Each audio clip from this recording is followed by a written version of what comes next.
Hi, I am Sherlock. Welcome to my new mystery case. I have often remarked that the cases which begin with a flavour of the supernatural are those in which my friend Mr. Sherlock Holmes displays his powers to the greatest advantage, for it is then that credulity must be pared away from fact and panic from evidence.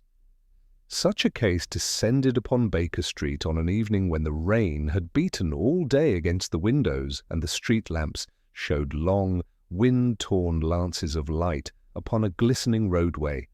The fire had burned low, and Holmes, with his knees drawn up beneath him in the armchair, was applying his bow to a violin phrase so delicate that even the rain seemed to hush and listen, when there came a hurried tread upon the stairs and a rap at the door that was both timid and desperate. "Come in," cried Holmes without rising. The door opened to admit a gentleman whose breeding was apparent even beneath his agitation. He was of middle height, spare, with a neat grey moustache and those hawk-like features which suggest a life spent in command. The rain had plastered his cloak to his shoulders, his hat, fedora-shaped and felt, he clutched in gloved hands that trembled.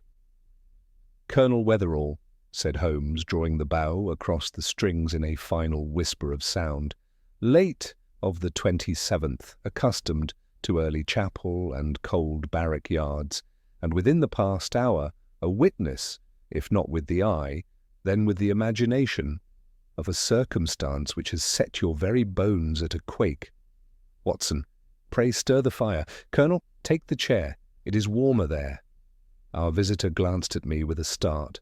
Then the signs of surprise yielded to a species of relief. "You know me, Mr. Holmes?" "I know of you," Holmes returned, tossing his violin negligently upon the table. "And I see your sleeve is dusted with a fine grey powder that has not the crystalline sparkle of plaster, nor the duller grain of brick, but the friable softness of weathered limestone. London possesses many such stones, but there is a profusion of them at St. Bartholomew's burial ground, and again at the older part of Kensal Green and Highgate. Your boots, if you will allow, yes, the slit, edged with damp turf, and a seed from a yew. Pray begin." "Then I have come to the right man," said the Colonel. He swallowed, and the knuckles of one glove whitened upon the other. "Mr. Holmes, a young lady has vanished, sir, before the eyes of two men who swear that for the breadth of a breath she stood between the graves of her parents, and then was gone as if the earth had taken her back." "Steady, Colonel," said I. "You have been greatly shaken." "I'm not ashamed to confess it, Doctor." He turned those military eyes upon us in a manner which sought facts and feared them. "Her name is Miss Eliza Wetherall, my brother's child.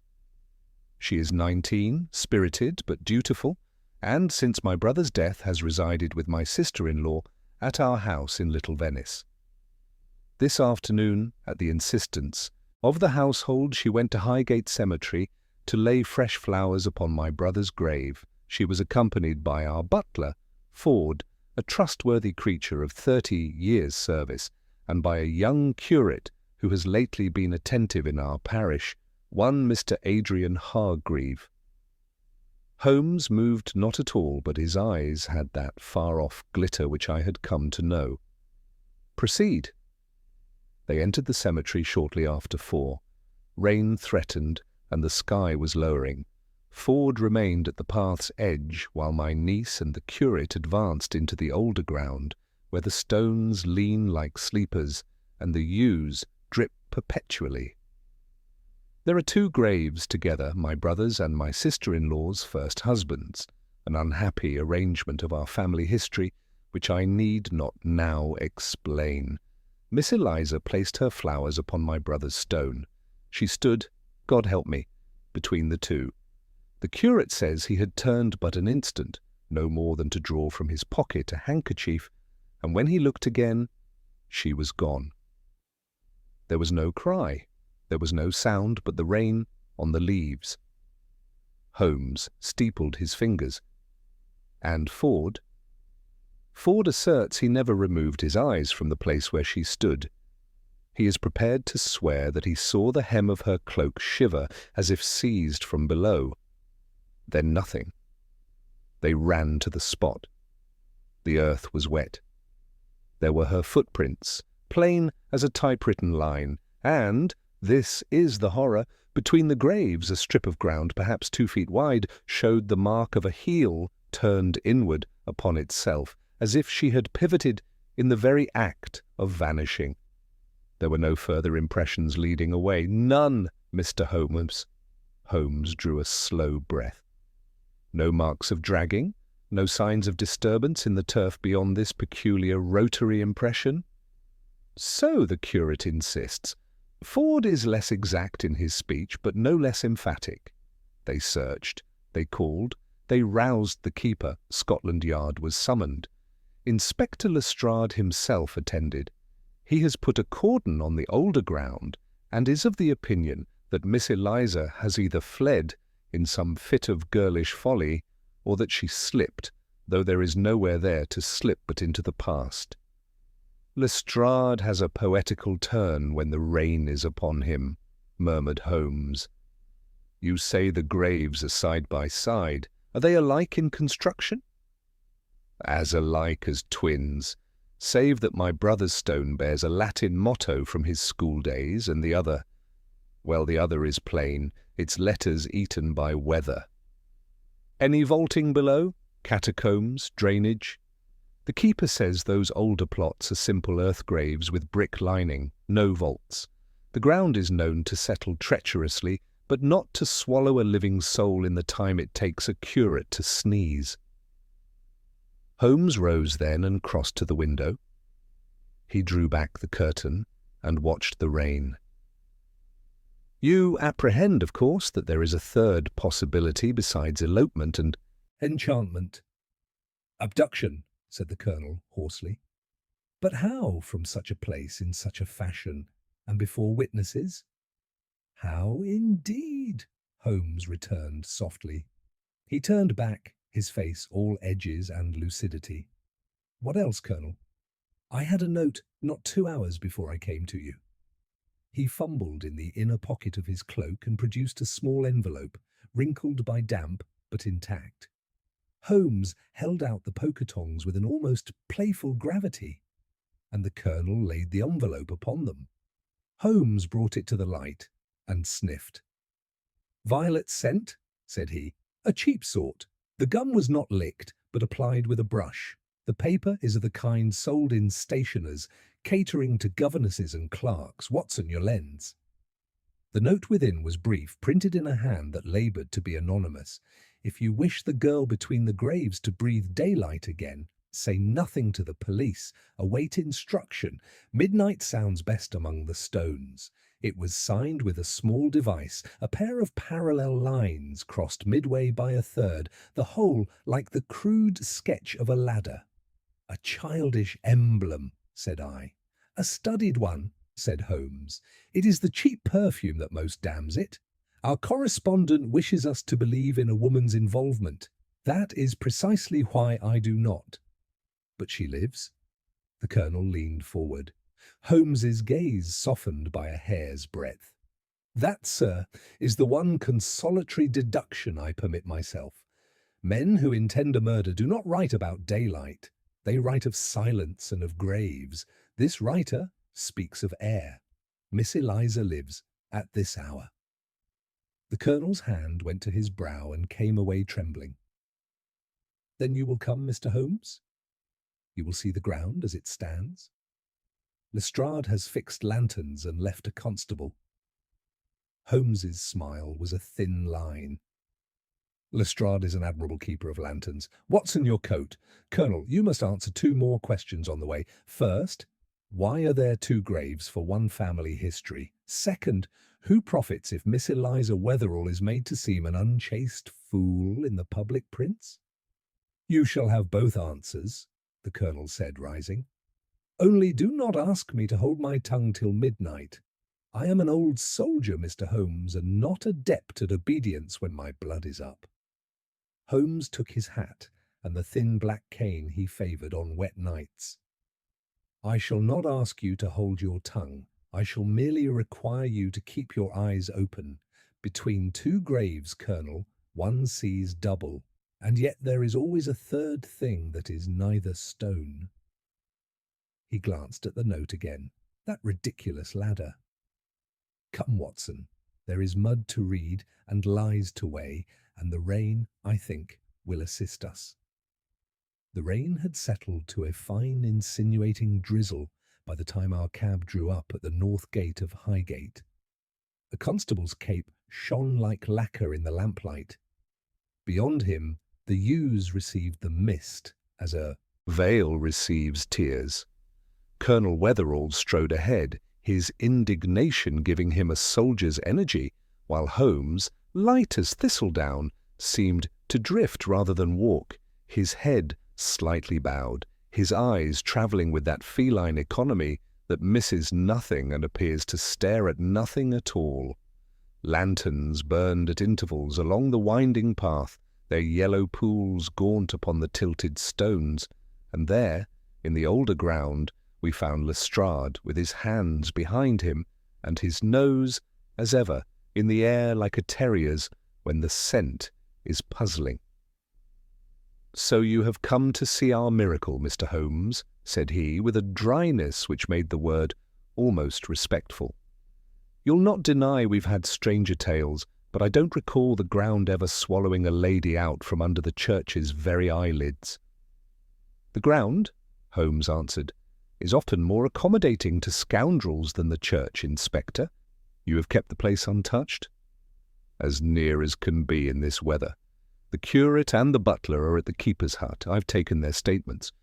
We raised the turf with 2 fingers where the marks are, just to see if a rabbit's burrow might run under. Nothing. Brick lining below, firm enough." Holmes knelt between the graves. The lantern Lestrade held lit a strip of green no wider than a hearth-rug, glistening with beads of water. There, very plain, were the small, neat impressions of a lady's boots coming along the left-hand stone to the midpoint, where indeed the grass showed a curious twist, as if a heel had rotated in place and pressed the blades into a faint spiral. "Watson," said Holmes softly, "your handkerchief." He laid the linen flat upon the grass, aligning one corner with the heel's pivot, then drew from his pocket a slim ivory rule and measured from the hem of the left-hand gravestone to the pivot point, and thence to the right-hand stone. He noted the figures in his mind, and with the faintest grimace of distaste bent so low that a drop of moisture trembled upon the point of his nose before falling to merge with its fellows on the turf. He inhaled once, twice, delicately, as a man considers a wine. "Violet," he murmured, "and not of the same bottle as the note. This is finer. You see, Lestrade, the cheap scent bears a raw, sugary top, a confectioner's deceit. This," he parted the blades with a fingernail, "is the remainder of a better essence which does not cling to letters but to He lifted a hair, so light and pale it was little more than a glimmer between his finger and thumb. "Fair," he said, "and not shed long since." "A lady's hair," said Lestrade with a short laugh. "If that is our clue, I can give you 50 ladies' hairs in 50 paces. This is a burying ground, Mr. Holmes." "Just so, and yet the rain is a severe critic of old traces. It is kinder to those of an hour's age." He let the hair float, watched it fall, and adhere to a drop on the grass. Then he shifted, and his finger touched the very edge of the right-hand stone. "Colonel, your brother's motto, if you please." The colonel, whose agitation had grown quiet under the slow ritual of Holmes's attention, looked down. "Quo teniam, by what shall I hold?" it reads. He was fond of his Horace. Holmes's eyes did not leave the stone. "And the other is plain and weather-eaten. Your first husband's grave, madam?" He said it not to the Colonel, but as if to the stone itself. Hargreave tells us he looked away to a handkerchief. Ford tells us he never looked away at all. Both agree Miss Eliza stood centred exactly here. Yet she could not have gone forward without leaving sign upon the banked sod, nor backward without brushing the yew. Sideways. He pressed, not at the middle of the turf, but at a margin where the right hand stone's base met earth. The grass yielded a hair's breadth and then was firm. He did the same at the left, firm also. Then, very lightly, he tapped with his knuckle, once upon the right-hand stone, once upon the left. The left answered with the dull integrity of settled masonry. The right gave back a note with a faint, hollow timbre. Lestrade bent, his sharp eyes narrowing. "A sounding trick, is it? And what do you make of it?" "That the plain stone has a cavity beneath the portion nearest the strip," Holmes replied. "Not a vault in the undertaker's sense, but a void, sufficient to change the behaviour of the earth immediately adjacent. Observe the spiral impression, not the mark of a foot taken away, but of a foot that turned because the supporting surface beneath altered its level in the instant of weight, as if a narrow flap gave way, then returned."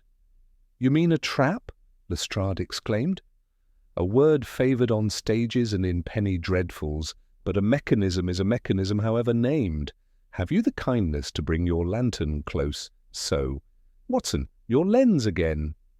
He scraped at the blade ends where turf kissed stone and revealed, to my growing astonishment, a hairline trace, no more than a seam, running for perhaps 18 inches along the very edge of the right-hand stone, and then describing a neat right angle toward the centre of the grass. "Cut turf," said Holmes. "Replaced. The rain has swollen it shut, but not erased the geometry. Whoever contrived it counted upon the old ground's forgivable irregularity to hide a carpenter's precision. Lestrade, give me that reed." The inspector produced a thin withy from the hedge. Holmes slid it down at the seam. For a space it would not go, and then, with a little twitch that I felt in my teeth, it slipped and disappeared to the length of a hand before meeting resistance. "Brick lining below," Lestrade muttered. "You said so yourself." "Brick does not prevent a thief from removing 2 or 3 courses and inserting a plank," Holmes returned. He rose, brushed his knee, and let his glance travel the stones around us as if the graves themselves were faces at a window. "Where does one hide the act of carpentry? Not here where mourners pass. Not in the open path? There, look, Watson, at the base of the stone angel 3 plots down, fresh lime splash on the pedestal, and the smear upon the grass where a board rested before being carried. The smear runs toward the keeper's yard. And what is that caught in the angel's wing?" I fetched it, a short fibre of coarse brown twine, tarry to the touch. Holmes took it, smiled without amusement, and slipped it into his pocket-case beside the pale hair. "Colonel," said he, "who besides your household had knowledge of Miss Eliza's visit?" "No one beyond Ford and the curate," the Colonel answered. "Unless the maid who laid out her cloak chattered." "We shall account for chatter later. For the present, let us hear Mr. Hargreave on the subject of handkerchiefs." He turned to Lestrade. "If you have done with your poetical comparisons, Inspector, indulge me. Bring them both." Lestrade's look said he would sooner collar a ferret than fetch a curate for Holmes's questions, but he went. Left to ourselves, we stood in a silence made more intimate by the tiny hiss of lantern wicks.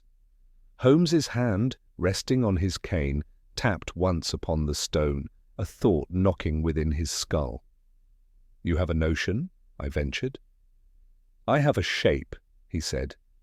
"The details will file themselves where they belong when I have taken the measure of the curate's honesty and the butler's memory. This is not the work of earth. It is the work of men practiced in the unmaking of earth.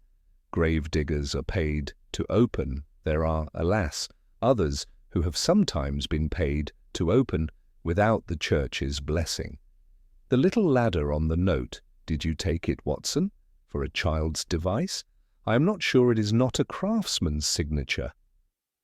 Then Miss Eliza lives, as I said. If the earth swallows at a man's word, the same word, or the right pressure on a board, will spit her out. He glanced down the path where Lestrade's lantern bobbed nearer, escorting two dark figures. Let us hear the Reverend upon the theology of glances averted, precision of time, precision of posture. Those are the rails upon which this train runs, and we shall see presently who laid them. Lestrade returned with the curate and the butler, two figures so dissimilar in carriage that they might have come from different worlds. Mr. Hargreave, the young clergyman, was tall, thin, and tremulous, with a pale face half obscured by the brim of a soaked hat, and eyes that darted like startled fish from shadow to shadow. His collar had lost its starch, and a streak of mud ran down his sleeve, as though he had fallen or clutched at something in haste. Ford, by contrast, was a compact, weathered man of 60, with the air of one whose opinions had been hardened by years of unquestioned service. He stood stiffly, his hands clasped before him, and his gaze, unwavering, fixed somewhere between Holmes's boots and the right-hand gravestone. "Good evening, gentlemen," Holmes said mildly, his cane tapping once against the turf. "You will forgive this intrusion into your devotions, Mr. Hargreave. The world is seldom content to let religion rest undisturbed, particularly when the devil chooses to masquerade as Providence. Now, if you please, each of you shall tell us in your own words how the young lady came to vanish." Lestrade grunted, motioning them on. "The curate first. We've heard the tale once, but Mr. Holmes has his own way of picking the bones clean." Hargreaves' Adam's apple jerked. "It was near 4 o'clock, sir. The rain had just begun, and the air was, well, it felt as if the sky pressed close upon us. Miss Wetherall placed her flowers upon the grave, and confound it, I turned to draw my handkerchief from my pocket. It took but an instant, yet when I looked again, she was not there. The place between the stones was empty, and Ford was calling her name as though she had stepped behind him." Holmes inclined his head, studying the man with eyes as sharp as flint. "You did not move toward her when she vanished?" I ran forward, of course. I thought she had fainted, but there was no sign. The grass was disturbed where she had stood, and Ford was shouting something about the ground sinking, though it seemed solid enough underfoot." "Indeed? You say you used your handkerchief. Did you drop it, perhaps?" "No, I still have it." The curate drew it forth, immaculately folded, white linen with a faint trace of rose scent. Holmes took it delicately, turned it between finger and thumb, and returned it. "Rose water," he murmured, "not violet.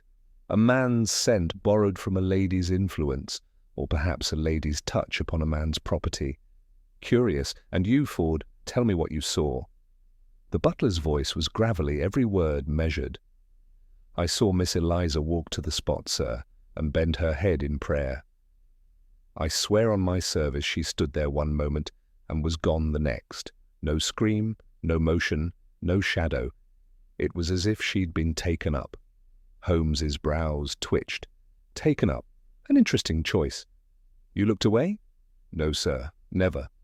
My old eyes are slow but not blind. I saw the hem of her cloak shiver just so," he gestured faintly, "and then nothing but the wet ground." "You are certain there was no one near her?" "Certain, unless it was under her." Holmes's smile flickered like a match before dying. "A remark both honest and profound, Ford. Mr. Hargreave, did Miss Wetherall speak before she vanished?" "She said only one thing, sir. She laid the lilies and whispered, 'Father, forgive them.'" I supposed she referred to her parents. Her grief has been deep since her father's passing. Holmes turned sharply to Colonel Wetherall. Colonel, you mentioned two graves, your brother's and that of your sister-in-law's first husband. What was the history of that arrangement? The colonel hesitated, the rain pattering softly upon his hat brim. My brother, Edward, married his late wife, Margaret, 5 years after her first husband's death. She insisted that when her time came, she would be buried beside her first husband rather than my brother, a matter of some bitterness. Yet Edward consented, and when he died, he was laid beside them both, separated by a narrow plot that was to remain unoccupied. That strip where Eliza stood is the very space between their resting places. Holmes's face darkened with thought. So the girl stood literally between the living memory of two dead men, each tied to one woman. Intriguing symmetry, is it not? Lestrade shifted impatiently. We're not in church, Mr. Holmes. You'll be wanting proof, not poetry. Patience, Lestrade, Holmes replied coolly. Poetry often conceals mathematics of a high order. Tell me, have you questioned the keeper? Aye, and he swears he's seen no strangers near the ground for days, though there's been some repair work, masons' lads patching the far wall. Holmes's eyes flashed. Repair work indeed. Watson, observe how patterns persist. We have a hollow-sounding stone, fresh lime at a statue's base, carpenters perhaps and masons at hand. I think we begin to see the skeleton beneath the flesh. The curate swallowed audibly. You think, then, that Miss Wetherall was taken, kidnapped? I think she descended rather than ascended, Holmes said. The earth here is no accomplice to miracles. It may be, however, an excellent accomplice to men who work by night. He paced slowly along the line of graves, the lantern swinging from his hand. Mr. Hargreave, when you ran forward, did you stumble? Yes, on the edge of the right-hand grave. The ground seemed uneven. Precisely where the hollow lies, you did not fall? No, but my foot slipped for an instant. Holmes nodded to himself. Then the plank held or was closed again beneath you. Remarkably neat work. Colonel, who among your household might have access to carpenters or masons? Only the estate overseer, a man named Garth. He manages the maintenance of the property, but he is loyal, an ex-sergeant from my regiment.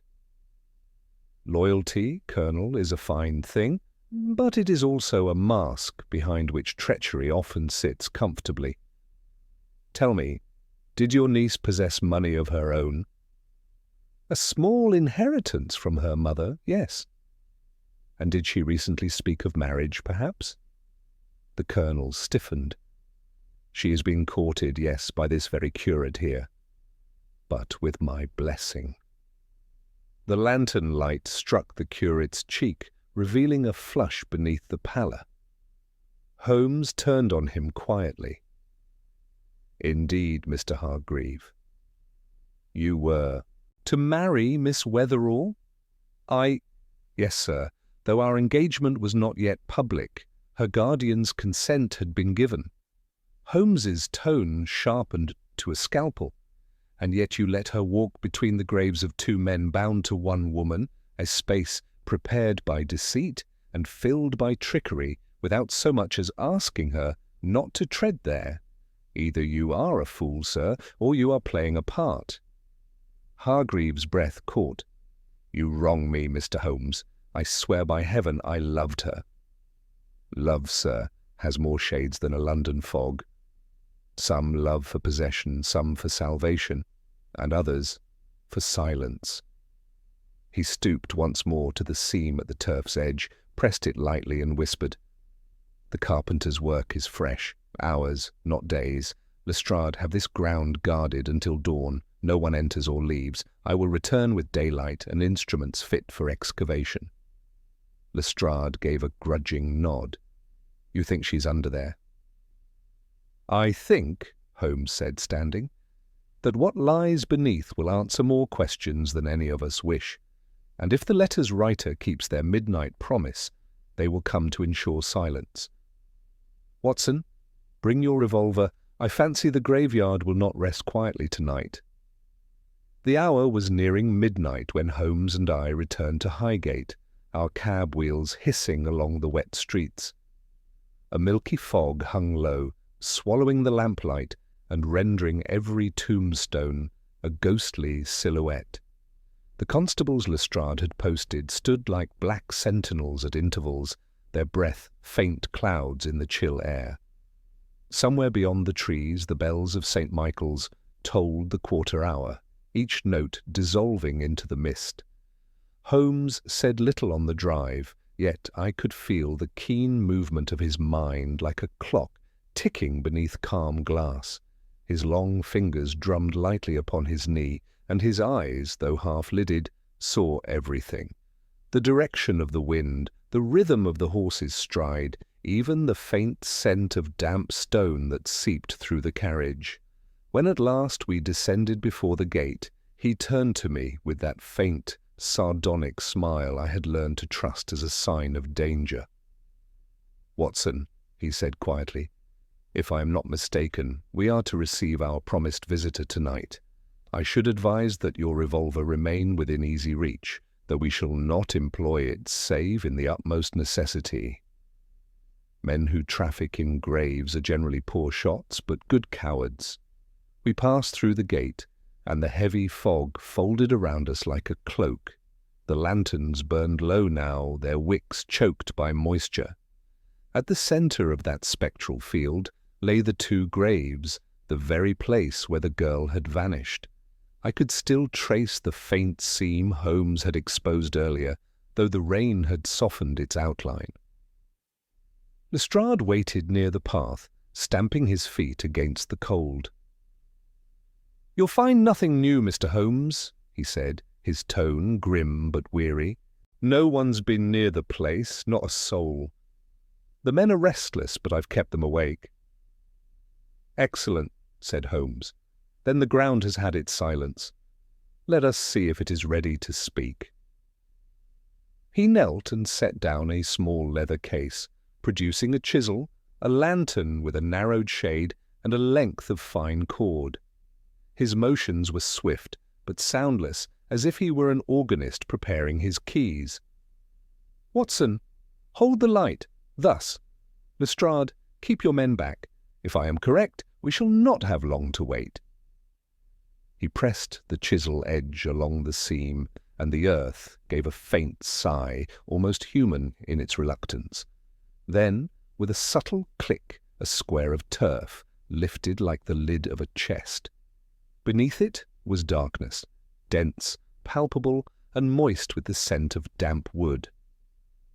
Holmes bent closer, drawing the lantern nearer, and I saw what he had suspected. A wooden trap, cleverly hinged against the stone and disguised by a shallow layer of earth.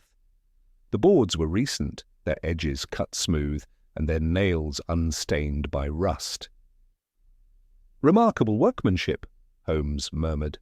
"Whoever built this knew his craft.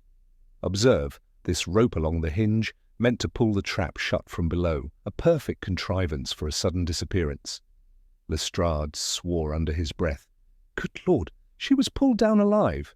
Holmes's expression did not alter. "Perhaps, or she stepped upon it unknowing.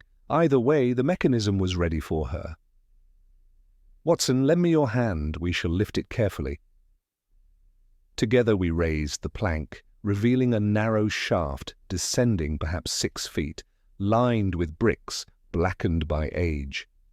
At its base, a short tunnel slanted away into darkness. The air that rose from it was cold and heavy with mildew. Holmes tied the cord about a nearby post and lowered himself without hesitation, his boots striking the bricks below. "Come, Watson," he called softly. "Mind your footing." The descent was unpleasant, the air close and damp. My lantern illuminated a passage no broader than a coffin, running beneath the graves and curving toward the western wall of the cemetery. It was just high enough for a man to crouch within. The walls bore traces of tools, fresh scratches, mortar dust, and here and there a stray splinter of wood. Holmes moved like a shadow, pausing to examine a footprint left in the thin layer of soil. "A man's boot, size 9, he said. "Square heel, heavy tread, likely a workman's shoe. And beside it, note this, Watson, a smaller print, the pattern of a lady's sole. Miss Eliza has passed this way." "Then she lives?" I whispered. "For the moment, yes. The soil is moist, yet these impressions have not filled with water. She walked here within the last 12 hours. Come." We followed the tunnel as it sloped downward. Presently it widened into a cramped chamber where the smell of earth gave way to that of candle wax and stale air. A single stub of candle burned in an iron bracket, casting grotesque shadows on the brick walls. Against one side stood a crude bench and a small chest, its lid half open. Inside lay a hammer, nails, and several coils of rope, each neatly wound and tied with the same coarse brown twine Holmes had pocketed earlier. He examined them silently, then picked up a scrap of paper from the floor. It was part of an envelope, torn hastily, and upon it was the faint trace of the same ladder symbol that had adorned the Colonel's ransom note. Holmes studied it under the lantern's glow. "The craftsman again," he murmured. "The maker marks his trade. Whoever orchestrated this affair values symbols as much as secrecy. That is vanity, Watson, the kind that leads even clever men to ruin." We pressed on. The tunnel curved once more, ending abruptly behind a pile of broken stone where a low iron door stood ajar. Beyond it, a faint glimmer of moonlight filtered through iron bars, the outer boundary of the cemetery's catacombs. Holmes stepped closer, peering through the opening, and uttered a quiet exclamation. "Look there." At the far end, half concealed behind a slab, a young woman's figure lay upon a cloak, her head turned to one side, her hair unbound, her face pale but peaceful. Holmes knelt instantly, his hand upon her wrist. "Alive," he said softly, relief slipping beneath his composure. "Weak, but alive. The pulse is steady. She has been drugged, not harmed. Watson, your flask." I obeyed, pressing a few drops of brandy to her lips. Her eyelids fluttered faintly. "She'll wake soon," I murmured. "But why here? Why leave her?" "Because her captors will return," Holmes said. "They meant to ransom her under the pretext of death, but something went awry. Perhaps they feared discovery. Perhaps the mechanism failed. They will come to finish what they began." He stood and extinguished the candle with a swift motion. "We shall remain until they do." The fog above pressed downward, the silence growing thick. Then faintly, from beyond the tunnel's mouth, came the echo of a single footstep. Holmes's eyes gleamed in the darkness. "Steady, Watson," he whispered. "The midnight visitor has kept his word." The sound was soft, just the scrape of a boot, sole on damp stone, but in that close, airless darkness it seemed to reverberate from every direction. Holmes's hand went up in warning, and I felt his other press lightly against my shoulder. The young woman lay still upon her cloak, her breathing shallow but steady. Holmes motioned to the extinguished candle, then to the shadowed alcove beside the tunnel's curve. We slipped into it soundlessly, the lantern shielded beneath my coat, leaving only a thread of dim moonlight from the barred vent to guide our eyes. The steps drew nearer. Whoever approached moved cautiously, pausing at intervals as though listening. There was the faint, metallic clink of tools against stone, and then a glow, small at first, then larger, as a lantern's hood lifted. Its yellow light revealed a man of medium build dressed in workman's clothes, his face half hidden by a woolen scarf. He carried a spade and what looked like a canvas satchel slung over his shoulder. He advanced toward the girl, muttering under his breath. Holmes's lips moved soundlessly beside me. Observed the gait. Measured, not labourers. Educated, I think. And the hands, Watson, see how clean they are. The man set down the satchel and crouched beside Miss Wetherall, removing a small vial from his pocket. The light struck his face fully then, and I caught a glimpse of pale, narrow features and a fine mouth drawn tight with resolve. He was no common ruffian. "Now," Holmes whispered, and stepped from the shadows. "A dangerous hour for graveside errands, Mr. Hargreave." The curate started violently, the vial slipping from his grasp and shattering on the stones. His eyes darted from Holmes to me, and then to the girl. You followed me," he gasped. "Followed?" Holmes's tone was silk over steel. "No, sir, I merely came before you. I anticipated that the gentleman who prayed for the lady's safety by day would seek to ensure her silence by night. You are a man of peculiar devotion." Hargreave staggered back, one hand raised as if to ward off a blow. "You know nothing. You meddle in things beyond your ken, Holmes. I came to save her, to take her away from them." "From whom?" Holmes advanced a pace, his shadow falling across the man's face. "You constructed the mechanism, or at least supervised it. The cut turf, the hinged plank, the concealed passage, all executed by hands less refined than yours, but guided by your design. Do not feign righteousness now. No, you do not understand." His voice broke, and for an instant he seemed more frightened than guilty. "They forced me. She was to marry me. And they said if I did not help they would ruin her name. I only meant to hide her, to keep her safe until they relented."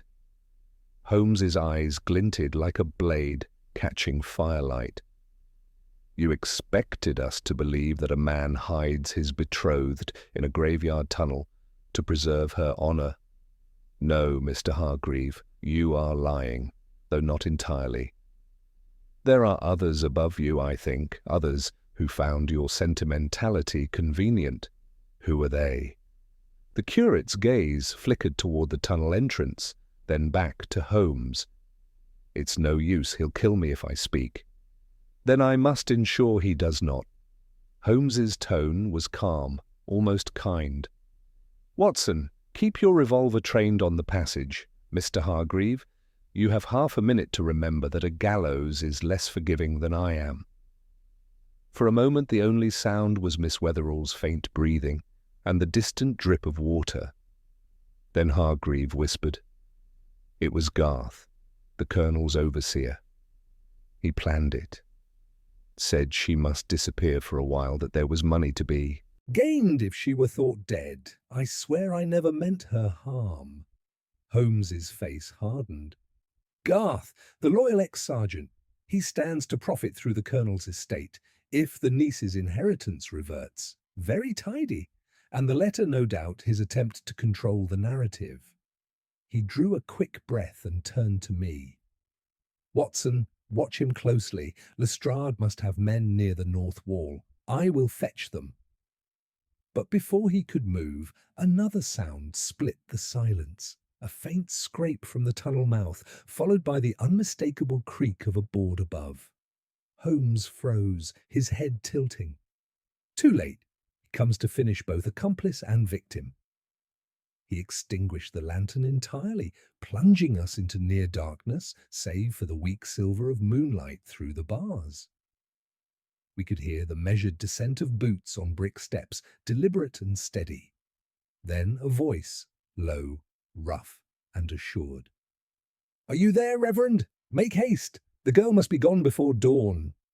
Hargreave's breath hitched. "Garth, he's here."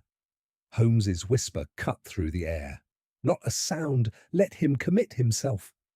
The overseer appeared a moment later, lantern in one hand and revolver in the other. He was a broad-shouldered man with cropped hair and the implacable calm of one accustomed to command. His eyes went straight to Hargreave and the motionless figure of the girl. "So," he said, "you did come. I had my doubts about your nerve. It seems our little arrangement has grown crowded." Holmes stepped forward then, his voice as crisp as a pistol shot. "Indeed, Mr. Garth, the kind of crowd that precedes arrest." The lanterns swung towards him, and Garth's gun came up instantly. "Holmes, I should have guessed! You meddling vulture!" "Put down the weapon," I said, my revolver levelled. The overseer laughed softly, a dangerous sound. "Two against one in a tunnel. You've no room to aim, Doctor." Holmes's tone did not waver. "Perhaps. But there are also 3 constables waiting above, and I have no objection to shouting your name." For the first time the man hesitated. His eyes flicked toward the tunnel mouth, calculating. Then he moved, not to shoot, but to swing the lantern at us, plunging the chamber into darkness as glass shattered. In that instant came a struggle, a rush of movement, the scent of oil and earth, a grunt, and the crack of a single shot that deafened me. When I recovered my bearings, Holmes stood over Garth, whose revolver lay several feet away. The man clutched his shoulder, cursing through clenched teeth. Hargreave had fallen to his knees, shaking. "A superficial wound," Holmes said curtly to me. "Bind it, Watson. Lestrade will want him alive." He turned to the curate. "And you, sir, will have the chance to atone by truth. You will lead us through every step of your conspiracy, from the carpenter's first stroke to the forged letter. Do you understand?" Hargreave bowed his head. "I do." "Good. Then perhaps Miss Wetherall's name may yet be spared the scandal you nearly bestowed upon it." Above us came the muffled shouts of constables answering Holmes's call. The tunnel filled with lantern light, boots, and the smell of wet night air. As Garth was led away, Holmes stood silent for a long moment beside the sleeping girl, his face unreadable. Then quietly he said, "You see, Watson, how easily love and greed dig the same grave, and how seldom men know which of the two they stand in." The fog had begun to thin by the time the constables escorted the prisoners away. A few grey streaks of dawn were creeping over the distant rooftops of London, lending the cemetery an almost spectral calm after the night's struggle. Holmes stood apart from the bustle, one hand resting lightly upon the broken stone of the crypt wall, his gaze fixed not on the men departing, but on the faint imprint of footprints that led from the open trap toward the tunnel's mouth. I could see that the fire of deduction still burned in him, though the physical peril had passed. "Curious, is it not, Watson," he said at last, "how men leave the marks of their intentions even upon the mud they tread? Observe, Garth's heel prints turn outward as he entered, his weight heavy on the right foot. That is the stance of one who approaches danger prepared to strike. But these lighter impressions beside them, see how they veer aside in hesitation. Those belong to our reluctant curate. The contrast between resolution and remorse is written here in inches of soil." "You believe Hargreave's confession to be genuine, then?" I asked. Holmes's eyes followed the curve of the prints as they faded into the shadow. "Genuine in fear, not in motive. He told us only what self-preservation permitted. There are pieces still missing, and one cannot ignore that Garth, for all his soldierly bearing, was a tool rather than a brain. No, the intellect behind this affair lies elsewhere.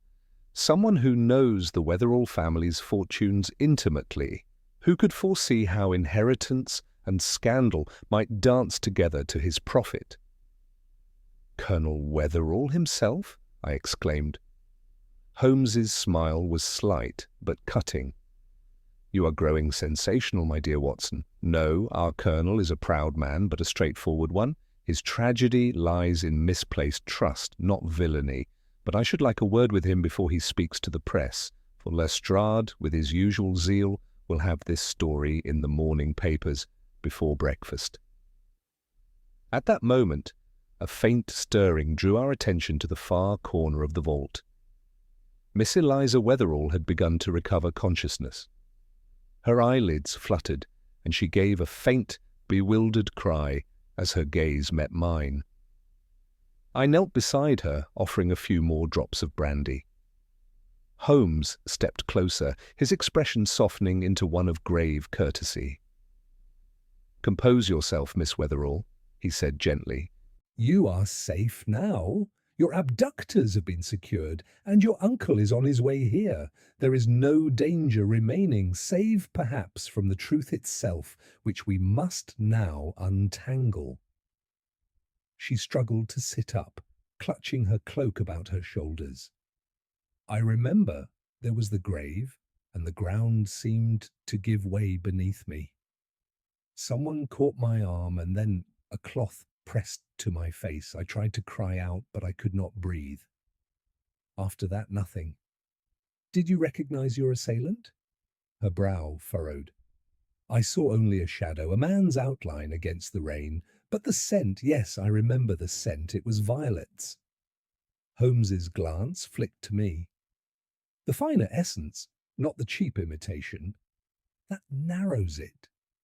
Then to the girl, "Miss Wetherall, did you ever notice such a perfume before?" She hesitated. "Once. My stepmother, Mrs. Wetherall. She wore it constantly when my father was alive. After his death, she ceased.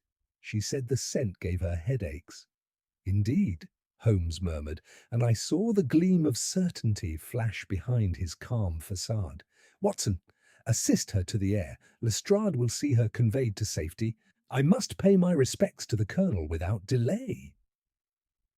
We emerged into the pallid light of early morning.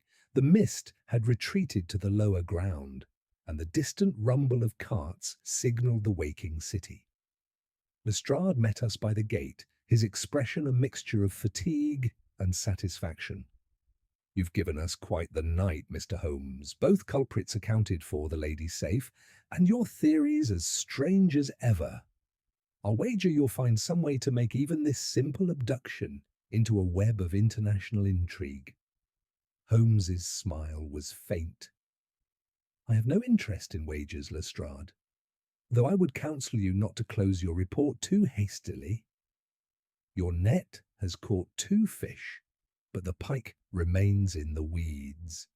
When you have finished congratulating yourself, send a man to the Wetherall house in Little Venice and ensure that Mrs. Wetherall is apprised of her stepdaughter's recovery. I have a suspicion she will not greet the news with unalloyed delight." Lestrade gave him a sidelong glance. "You think the lady's in it?"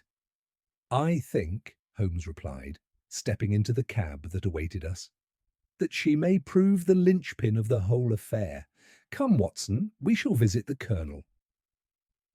The journey to Little Venice was brief. The morning light revealed the canal gleaming like dull steel between the terraces, and the Wetherall residence stood severe and proper behind its iron gate. The Colonel met us at the door himself, his uniform coat thrown hastily over his nightshirt, his eyes haunted yet resolute. "Holmes, my niece."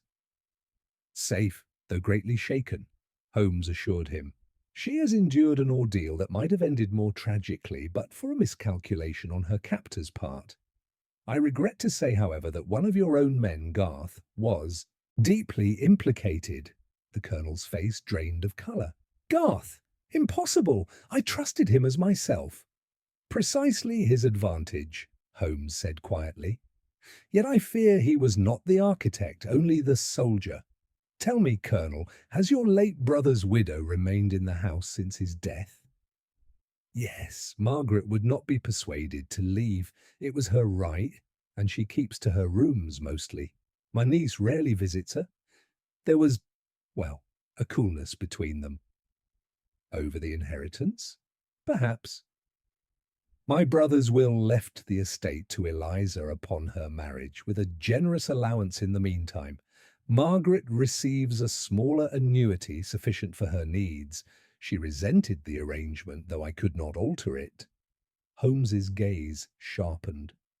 And Mrs. Wetherall, does she still wear the perfume of violets? The Colonel blinked. She did, once. Why do you ask? Holmes smiled thinly. Because that fragrance, Colonel, has followed your family to the graveyard and back again. It clings to deceit as naturally as it does to silk. He turned toward the stairs, his voice low but decisive.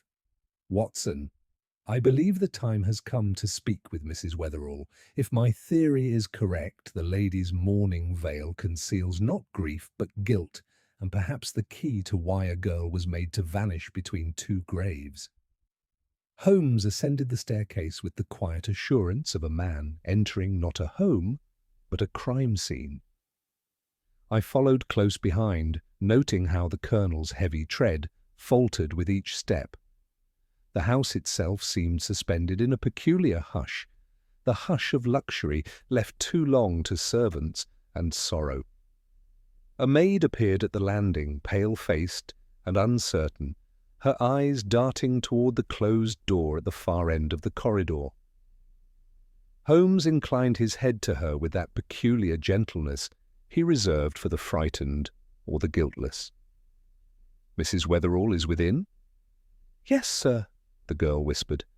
"She's not yet dressed for the day, but she bade me admit you if you came." Holmes's glance flickered toward the Colonel. "I think it best, sir, that you remain below until I call. There are matters which may wound your sense of honour, and it would be cruel to lay them bare before you unprepared." The Colonel hesitated, his jaw tightening, but after a moment he nodded and descended the stairs in silence. Holmes waited until the sound of his steps faded, then turned the handle. The room was dimly lit. Thick curtains filtered the pale morning light into a half-world of shadow and amber. The air was heavy with the unmistakable scent of violets, the same delicate perfume we had traced from the graveyard. Mrs. Wetherall sat near the fire in a high-backed chair, her widow's veil drawn back, her features fine, but drawn tight with sleeplessness. She was perhaps 40, and there was beauty still in her face, but of the cold and dangerous kind, the beauty that sharpens with calculation rather than fades with grief. "Mr. Holmes," she said evenly, "I suppose I should thank you for returning my stepdaughter to us, though the manner of her recovery, as the servants recount it, seems to me unnecessarily theatrical." Holmes bowed slightly. "Theatre, madam, is the stage upon which crime so often performs. But I confess the credit for recovery belongs less to Providence than to human error. The mechanism intended to conceal her failed, perhaps by your overseer's impatience." Her fingers stilled upon the armrest, though her expression did not change. "You speak in riddles, sir?" "I speak in evidence," said Holmes. He advanced a step, his gaze never wavering. Miss Wetherall was not taken by chance. The scene at Highgate was contrived with precision, one might even say artistry. A false disappearance, arranged to cast the illusion of death, and a letter sent to direct suspicion away. The hand that guided it was not Garth's, he lacks the subtlety, nor the curate's. His weakness lay in emotion, not design.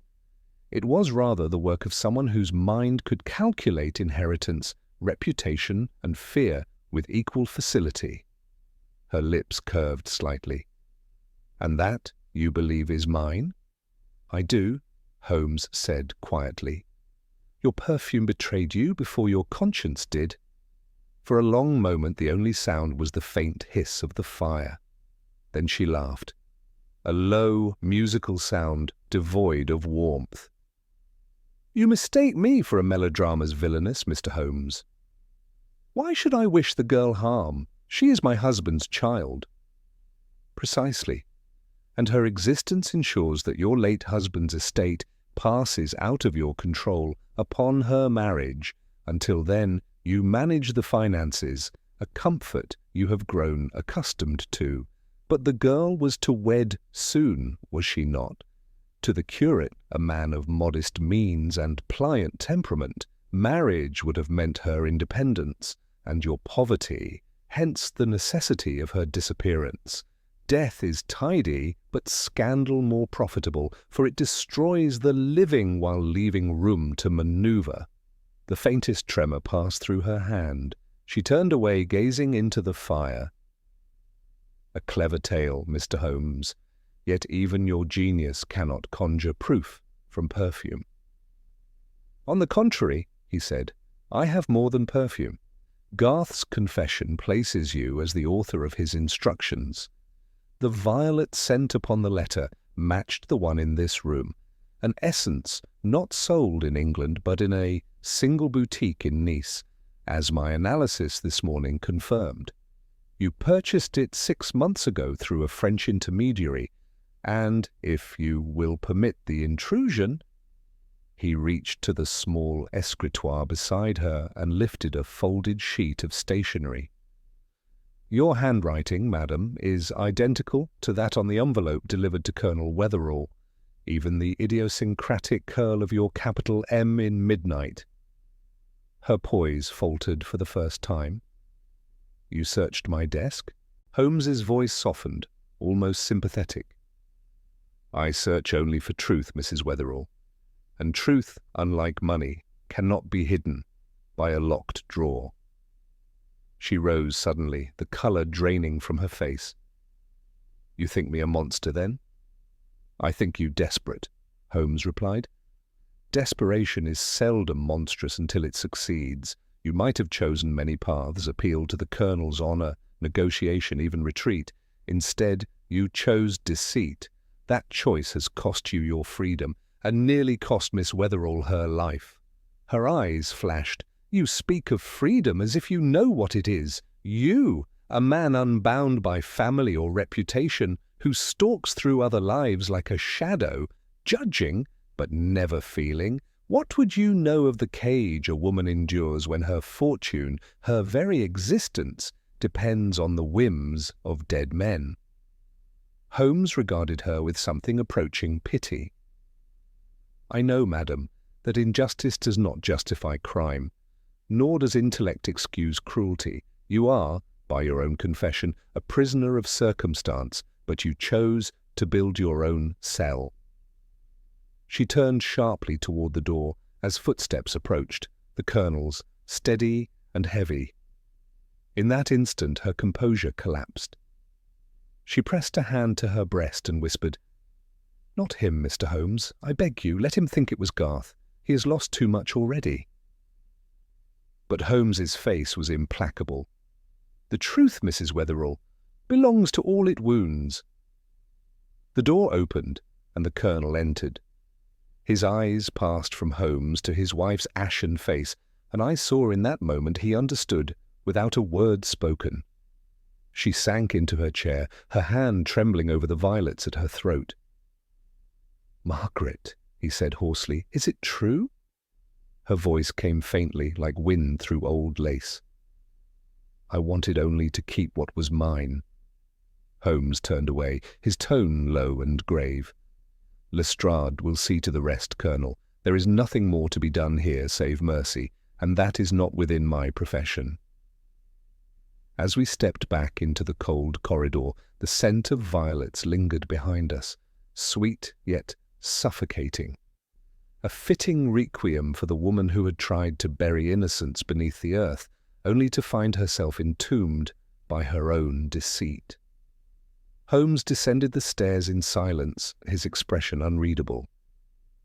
The early light streamed through the tall windows of the Wetherall residence, pale and colourless as the aftermath of a storm. Behind us, faint voices rose from the drawing-room, the Colonel's rough baritone interwoven with his wife's broken sobs. The scene we left behind was not one of triumph, but of ruin, the kind of quiet devastation that follows when the veil of deceit is torn away and the truth stands naked, pitiless, in its place. As we reached the hall, Holmes paused, his hand upon the banister. Watson, he said softly, I have often been accused of coldness, but there are moments such as this when I envy those who can afford emotion. Justice is a grim guest. It seldom leaves a house without breaking something fragile. Before I could answer, the door opened, and Lestrade entered, brisk and businesslike, despite the fatigue that lined his features. "I've the men waiting outside," he said. "Shall we take her into custody now, or will you be making any more discoveries, Mr. Holmes?" Holmes regarded him with a faint narrowing of the eyes. "Mrs. Wetherall will not flee, Inspector. Her prison is already well constructed within her conscience. But if you wish a formal confession, you may find it soon enough. She will speak, not to you, but to her own remorse." Lestrade gave a short nod. "As you say, I've no taste for drama, though it seems to follow you wherever you go." "Drama," Holmes murmured, "is but the echo of truth to an unprepared ear." "You may consider the case closed, Lestrade, though its moral remains unfinished." He turned toward the door, and I followed him out into the crisp air. The fog had lifted, revealing the narrow canal below like a ribbon of tarnished glass. A carriage waited at the gate, and as we climbed in, Holmes drew his coat close, the sharp wind tugging at its folds. For several streets he spoke not a word, the rhythmic clatter of hooves and wheels filling the silence between us. At last he said, "There is a peculiar irony in this, Watson. A woman who sought to bury her rival's child alive finds herself figuratively entombed in her own deceit. Yet in her way she is more tragic than villainous. It is the same disease that infects so many who dwell upon the border of comfort and ruin, the fear of losing what they believe they have earned." "You mean greed?" I said. He shook his head slightly. "Not greed alone. Fear, vanity, self-preservation, the trinity that makes respectable criminals of ordinary souls. I do not excuse her crime, but I understand it. There was a cold brilliance in her design, too cold for love, too exact for passion. She built her crime like an architect builds a mausoleum, beautiful in symmetry, but dead at its heart." We had reached Baker Street when the cab stopped, and Mrs. Hudson, ever watchful, met us at the door. She seemed startled by Holmes's drawn expression. "You've been out all night, Mr. Holmes. You'll take a chill if you don't rest yourself proper." "Thank you, Mrs. Hudson," he said absently, hanging his hat upon the stand. "A chill, however, is more welcome than the heat of folly. Watson, you'll join me for a cup of coffee. My mind demands occupation, or it will turn upon itself." Inside, the fire burned low. Holmes sank into his armchair, clasped his long fingers beneath his chin, and closed his eyes. The violin lay untouched beside him. For a few minutes there was only the faint ticking of the clock and the muffled sounds of the city waking outside. I was about to speak when he opened his eyes again, that familiar gleam of intellect rekindled. "There remains one question unanswered," he said. "Why did Mrs. Wetherall act when she did? She had lived under the same roof as the girl for months without lifting a hand against her. What changed?" "Perhaps the impending marriage," I ventured. "Precisely. The curate's influence. Hargreave was the instrument of her panic. But I suspect his involvement was not purely accidental. A woman such as Mrs. Wetherall would not confide in a servant, but she might manipulate a sentimental clergyman under the guise of moral authority. She must have appealed to his pity, perhaps even to his affection, convincing him that removing the girl temporarily would protect her from scandal or worldly temptation. In his weakness, he became both accomplice and scapegoat. And Garth?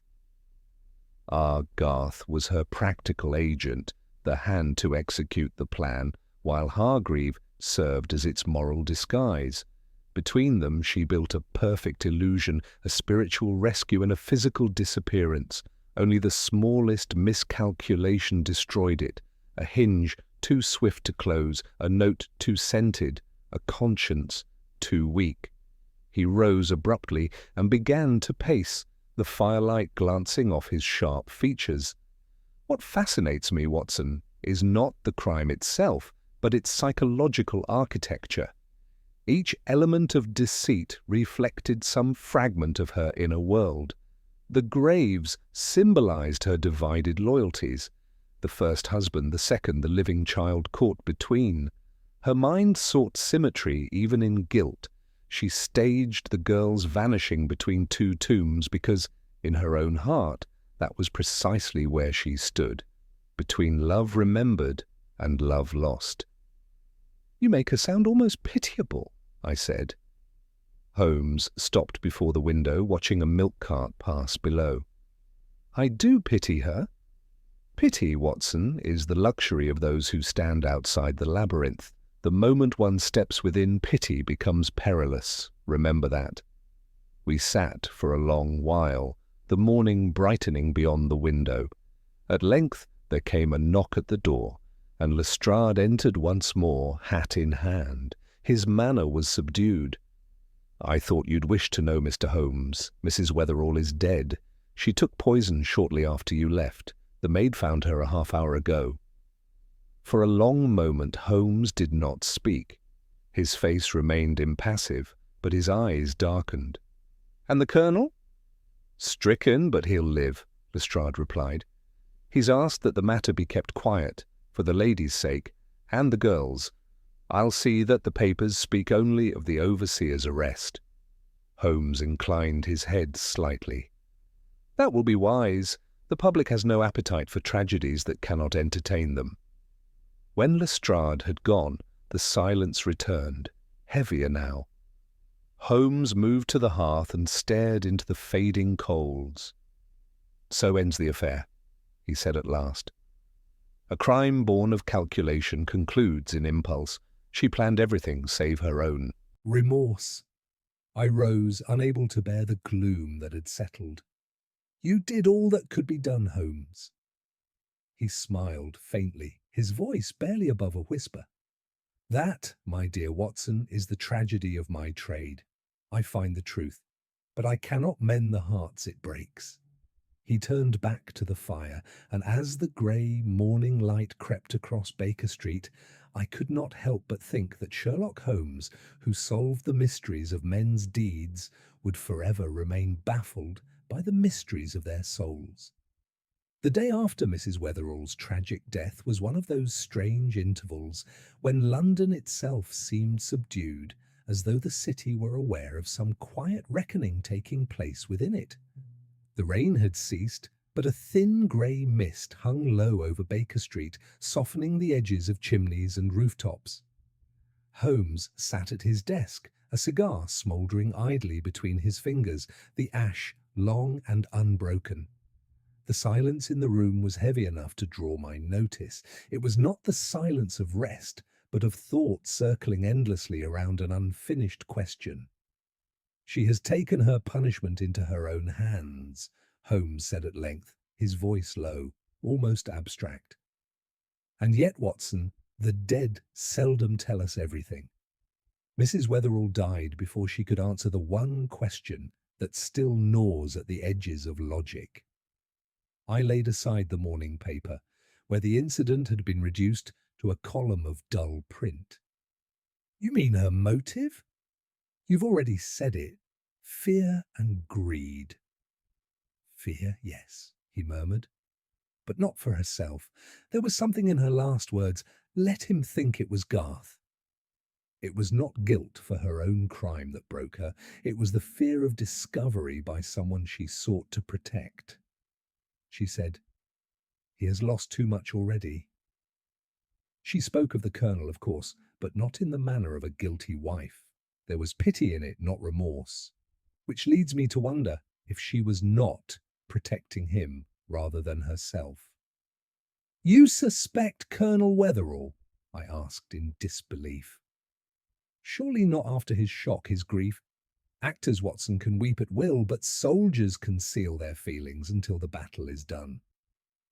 I observed him when I revealed his wife's perfidy. His reaction was too contained, too measured for a man whose world had just collapsed. His pulse did not quicken, his gaze did not waver. He had already suspected her, or perhaps knew far more than either of us. He rose abruptly and began to pace. Consider the sequence, my dear fellow. Garth, the overseer, acts under the colonel's authority. The colonel had every opportunity to direct his work under the pretext of estate business. Mrs. Wetherall may have conceived the scheme, but she would need means, tools, strength, access to the grounds, and those, I suspect, were granted by her husband's ignorance, or perhaps his permission. But why should the colonel wish his niece dead? I demanded. He seemed devoted to her. Holmes stopped, turning his piercing gaze upon me. Exactly so. Devotion may turn dark when inheritance and honor stand in opposition. You recall his words in our first interview.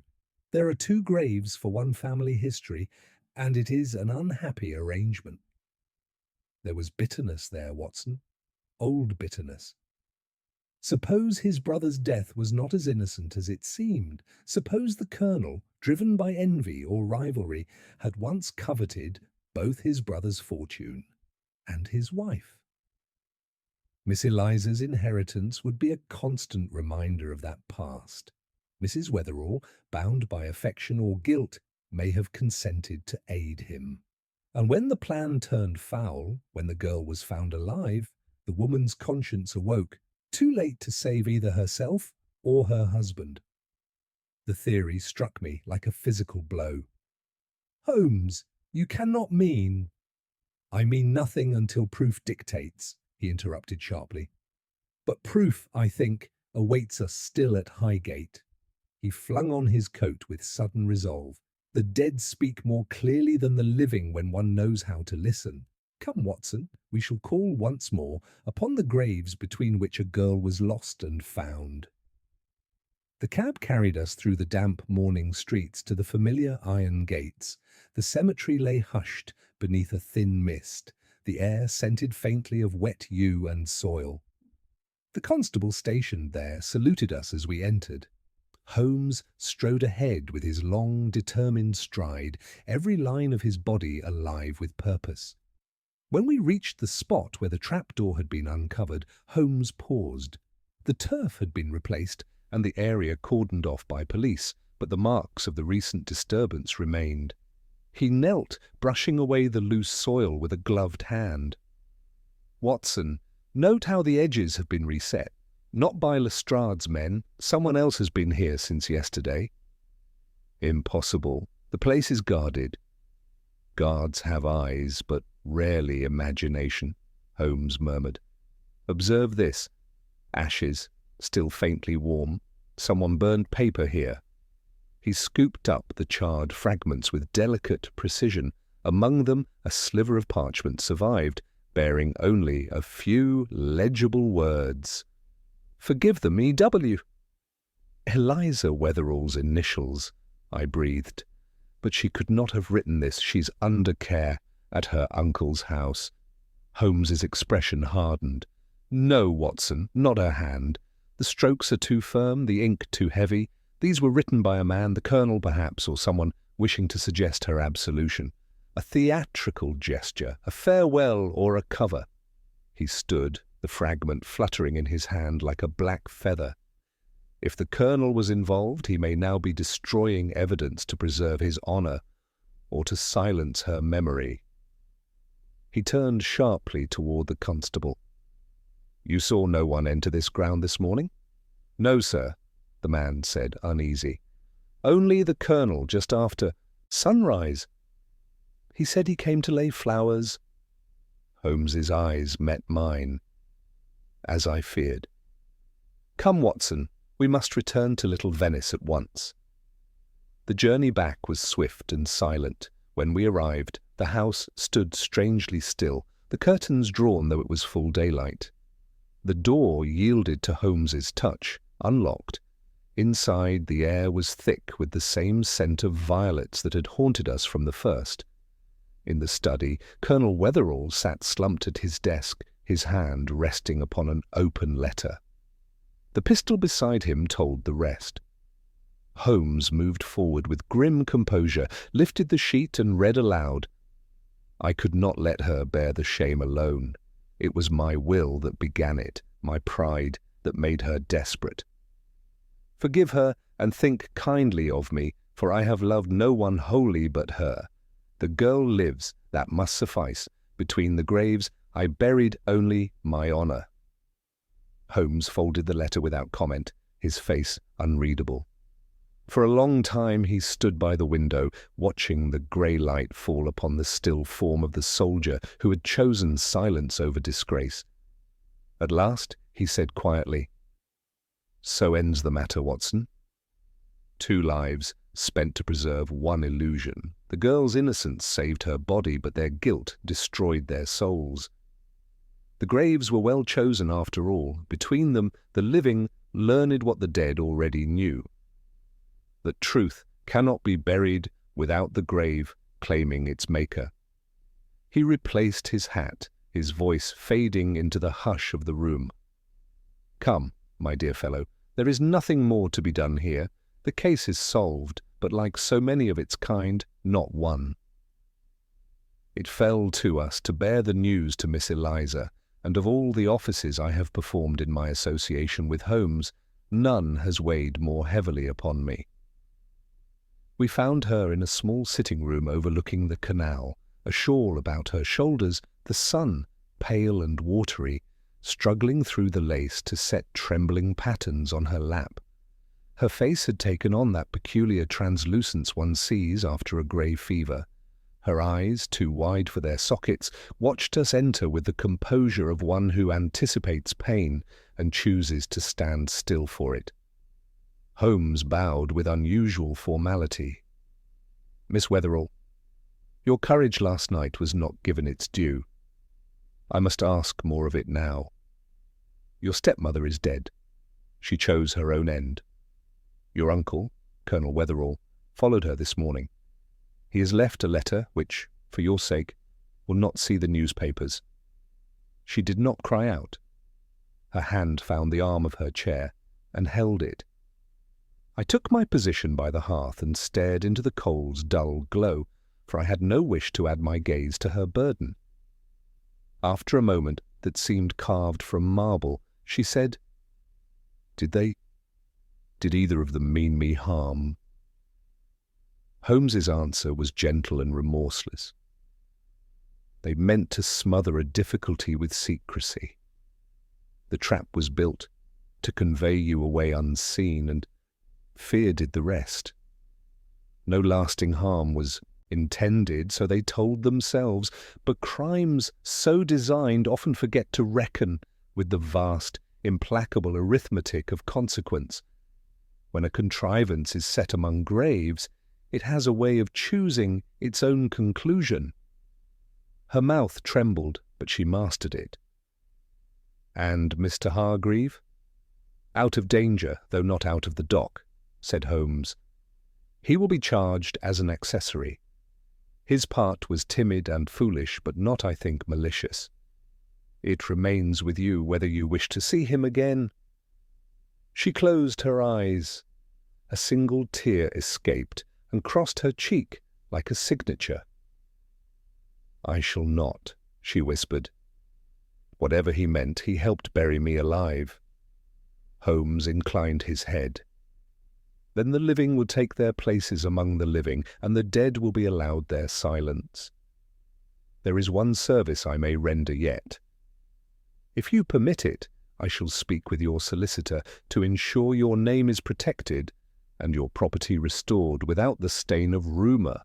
Lestrade has shown a rare discretion. The narrative for the public will be confined to the overseer's villainy and the fortunate recovery of a missing lady. You are very kind, Mr. Holmes." "I am exact," he returned. "Kindness is a sentiment. Exactness, when it saves a reputation, does the work of kindness without boasting of it." When we left her, the canal had taken on a fragile glimmer, as if some covert warmth were trying the locks. Holmes said nothing until we were in the cab, and then, with that scholar's tone he reserved for summaries, he gave the case its skeleton in a few clean strokes. Mark the progression, Watson. Motive born of pressure, instrument found in proximity, cover devised by taste. Mrs. Wetherall supplied the plan and the persuasion. Her vanity lodged, as we observed, in perfume and in symbols.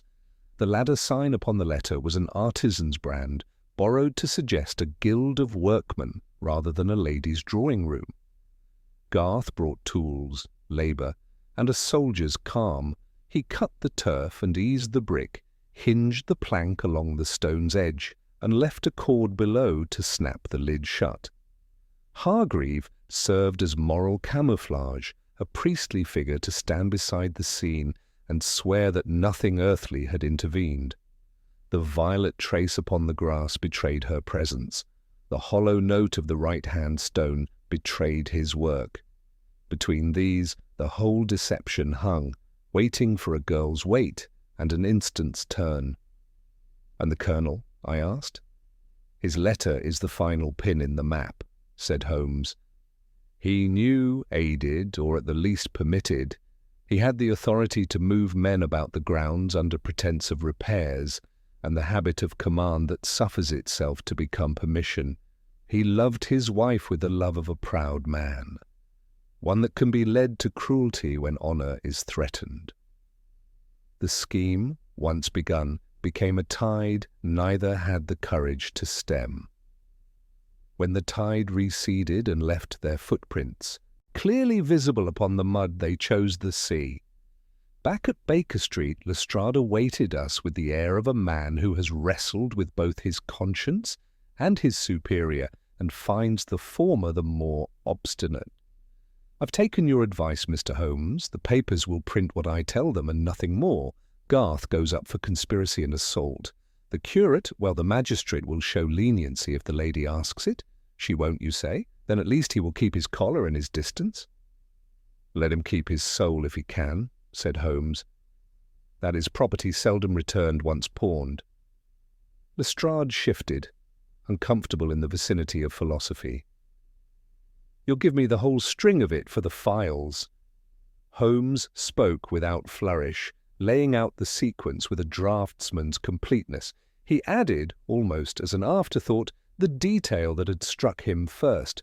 "The seam," he said. "It was too perfect. Real ground is never perfect. In crime, Watson, one must look always for what is too straight, too clean, too neat. Excess is the silhouette of intention." When the inspector had gone and the house resumed its ordinary pulse, Holmes took up the violin, tuned a string that had fallen half a note in the night's damp, and played a phrase so spare it seemed less a melody than a line drawn in air. He set the instrument down as one sets down a verdict. "You will write this, I suppose," he said. "If the family permits," I answered. "Not all our cases can bear the light." "Then set down one thing clearly, that the miracle of vanishing was no miracle at all, and that what men call fate is often only the geometry of their own devices.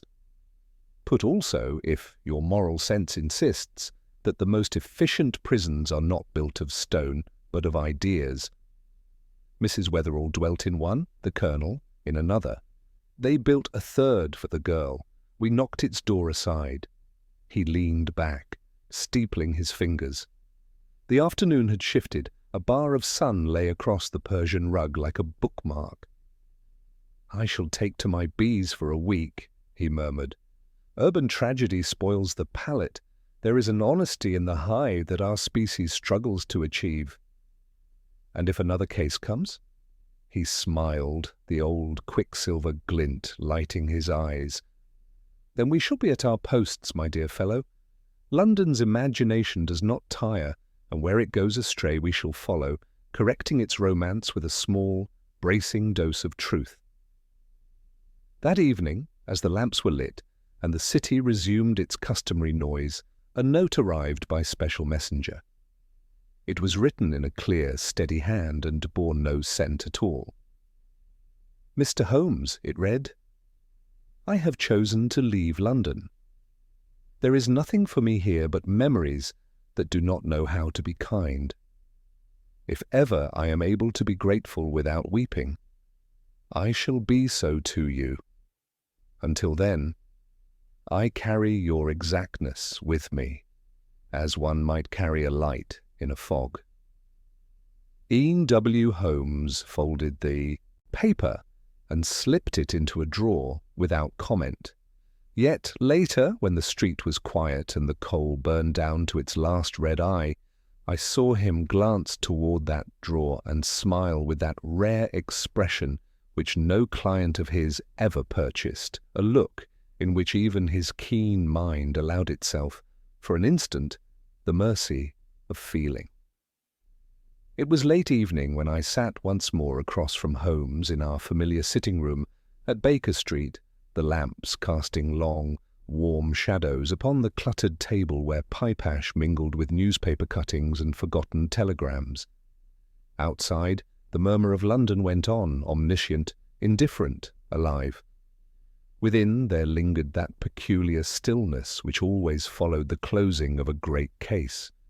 Holmes had taken up his violin but held it absently, the bow resting against the strings as though the melody within him had not yet chosen to be born. He spoke at last, not looking up. "You perceive, Watson, how thin the veil is between tragedy and order, between what men call justice and what I call inevitability.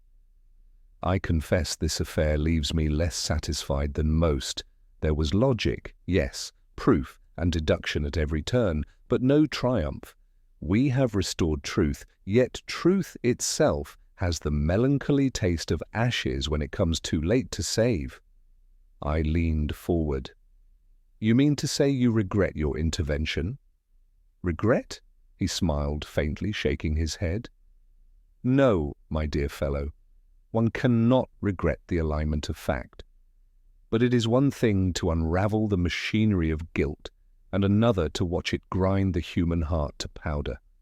The Wetherall case will not be remembered for its cleverness, though it had that in abundance. It will be remembered by us, at least, as a reminder that deception, like architecture, can be beautiful, but beauty built on rock must collapse." He rose then, restless, moving toward the window. The fog was thick again, curling against the glass like a living thing. "Observe London, Watson, 1,000 chimneys, each a little empire of secrets. Beneath that fog lie 100 crimes, most of which will never come to me, and a few which should never come to any man. And yet somewhere in that vast expanse there are still the innocent, Miss Eliza among them, struggling toward the light. That perhaps is why I persist." "Miss Wetherall has left England," I said quietly. "Her letter was brief, but there was hope in it. She will find peace in time." Holmes nodded, though his gaze remained fixed upon the drifting vapour outside. "She will heal because she was not built for falsehood. It is the liars who perish of their own devices. The Colonel sought honour in silence, and it destroyed him. His wife sought safety in deceit, and it unmade her. Between them stood the girl, the living proof that one may survive truth, but not the lack of it." For a time he said nothing more. The clock on the mantel ticked its patient rhythm, and I thought the case, like the day, had reached its quiet end. But Holmes's mind is never content to sleep on victory or defeat. It circles the embers until every spark is known. He turned suddenly, his expression brightened by that peculiar gleam that had so often preceded revelation. "There was one final matter, Watson, the detail that confirms the entire architecture of the affair." I raised an eyebrow. "Another clue?" "A confirmation," he said, his tone crisp again, alive with precision. "Do you recall the Latin motto on Edward Wetherall's stone, Quo Teneum? It translates loosely to 'By what shall I hold?' a question, not an answer. His brother chose that inscription, you remember, and I think now that choice was no accident. It was the silent confession of a man who knew his grasp on virtue was slipping. The graves, the symmetry, the very position of the girl between them. It was all his unspoken metaphor. In seeking to hold his honor, he held nothing. That is the tragedy of the soldier who mistakes silence for duty. I sat back, struck anew by the eerie precision with which Holmes could transform coincidence into meaning. Then even his final act, his confession, was his attempt to answer that question? Just so, and he answered wrongly. Holmes's gaze softened, and for the first time that night the violin found its voice. A slow, plaintive phrase filled the air, delicate as mist rising from the Thames. The proper answer, Watson, is not by silence nor by secrecy, but by truth. One must hold by truth, however sharp its edge. The melody lingered, drifting through the room like the ghost of what had been lost. When he lowered the bow, the last note faded into the steady murmur of the city below, where carriage wheels turned and footsteps passed, each an echo of unseen stories that might one day cross our threshold. Holmes turned from the window, his features illuminated briefly by the fire's glow. You see, my dear fellow, in the end the case was never about death, but about burial. They buried trust beneath suspicion, love beneath pride, and conscience beneath fear. The girl alone rose from the grave because she alone had nothing to hide. He set the violin aside and reached for his pipe. There will be another summons soon enough. London never sleeps and folly never learns. Until then, let us be grateful for the quiet. I watched him as the smoke curled upward in slow, ghostly spirals. Outside, the fog thickened once more, enfolding Baker Street in its eternal shroud. Yet, within that small room, there remained a sense of order, of fragile balance. Holmes in his chair, the fire steady, the city murmuring beyond the glass. And I thought, not for the first time, that so long as Sherlock Holmes sat there, pipe in hand, the world, however dark, would not lose its shape entirely. For there, at the centre of all confusion, was reason itself, a light that flickered but never went out,